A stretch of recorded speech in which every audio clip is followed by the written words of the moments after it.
Acabou. E acabou da pior forma possível para quem passou semanas montando esse circo. A Polícia Federal, essa mesma que andava vazando conversa fora de contexto a semana inteira, foi obrigada a colocar no papel o que ela achou de concreto contra o filho do Lula. E sabe o que ela achou? Nada. 0 contrato assinado. 3 tentativas que não deram em lugar nenhum. O próprio Ministério da Saúde confirmou.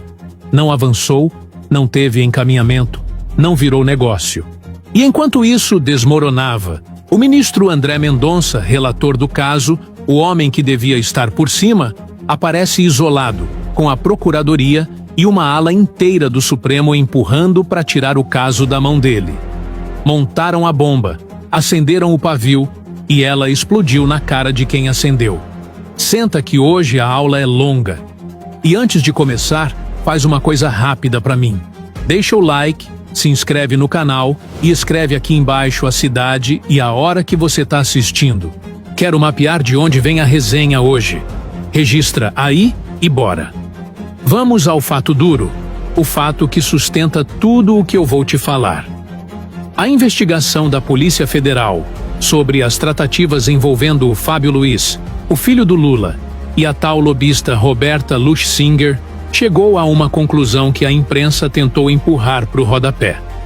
Foram 3 frentes de negócio com o Ministério da Saúde.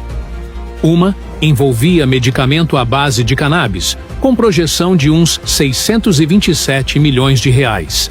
Outra, testes rápidos para dengue e arboviroses, com números beirando o bilhão. E uma terceira, parceria com a Ikego, a indústria química de Goiás. 3 frentes, muito dinheiro no papel. E adivinha quantas viraram contrato? Nenhuma. A da cannabis não prosperou. Especialistas ouvidos na apuração acharam a coisa inviável do jeito que estava. A dos testes não teve contratação nenhuma pelo poder público. A da Ikego foi reprovada pela área técnica do próprio ministério.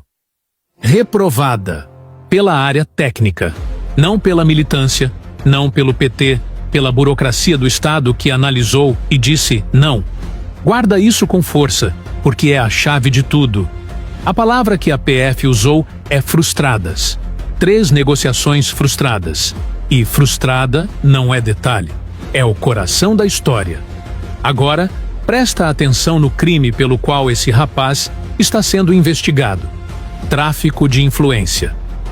Pensa comigo do jeito mais simples possível. Para existir tráfico de influência, a influência precisa ser traficada. O sujeito precisa usar o peso do nome, no caso o peso de ser filho do presidente, para conseguir uma coisa que ele não conseguiria sozinho, e embolsar uma vantagem com isso. Esse é o crime. E para esse crime existir, o negócio tem que sair do papel. O contrato tem que ser assinado. A vantagem tem que cair no bolso de alguém. É aí que a acusação inteira despenca, porque a própria Polícia Federal está dizendo, com todas as letras, que os contratos não foram assinados e que os negócios não se concretizaram. A influência que eles queriam vender não comprou nada, não abriu porta nenhuma, não moveu 1 centavo de contrato público. E uma influência que não moveu nada não é uma influência traficada, é uma conversa que não deu em nada. É por isso que o título fala em inocentado.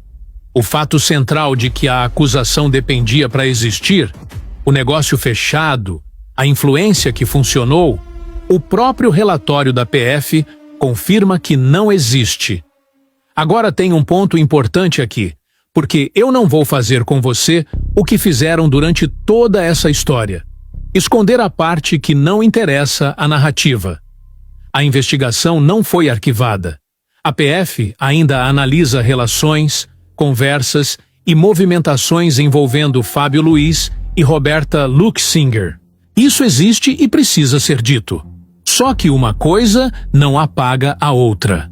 Quando eu falo aqui em Lulinha inocentado, estou falando do coração da acusação que foi vendido politicamente até agora. Aquela imagem de que existiam negócios milionários fechados com o governo graças à influência do filho do presidente. E o que apareceu quando foram olhar os fatos?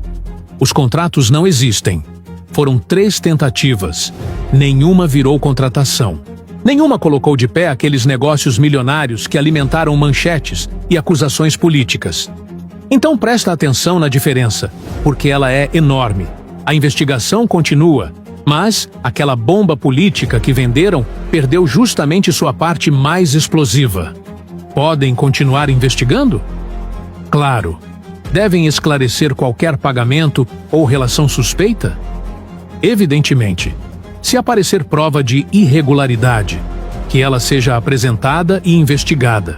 Mas não dá para pegar uma investigação ainda aberta e transformar suspeita em condenação antecipada. E também não dá para esconder do público que, quando a PF foi verificar aquelas 3 negociações milionárias, nenhuma delas terminou em contrato. É nesse sentido que eu estou usando inocentado neste vídeo.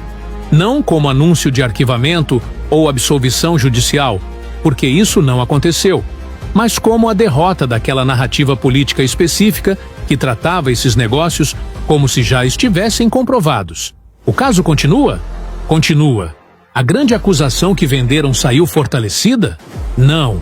Saiu esvaziada. E isso muda completamente o jogo.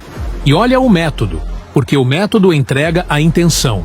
Isso não vazou por acaso, não vazou inteiro, não vazou o relatório completo para você tirar sua conclusão. Vazou em pedaço.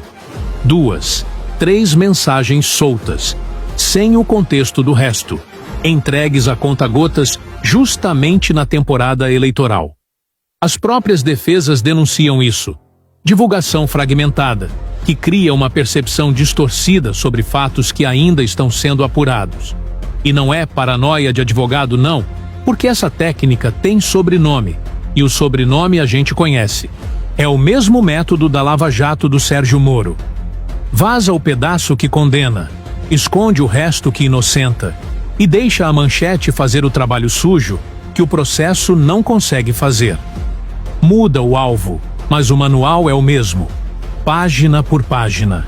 E é exatamente aqui que a segunda metade do título entra, porque enquanto o caso contra o filho do Lula murchava, o relator desse caso, o André Mendonça, começava a afundar numa areia movediça dentro do próprio Supremo. E olha que interessante.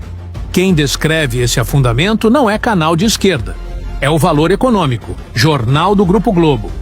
Segundo o Valor, uma ala inteira do STF passou a defender que esses inquéritos contra o Lulinha saiam das mãos do Mendonça e desçam para a primeira instância.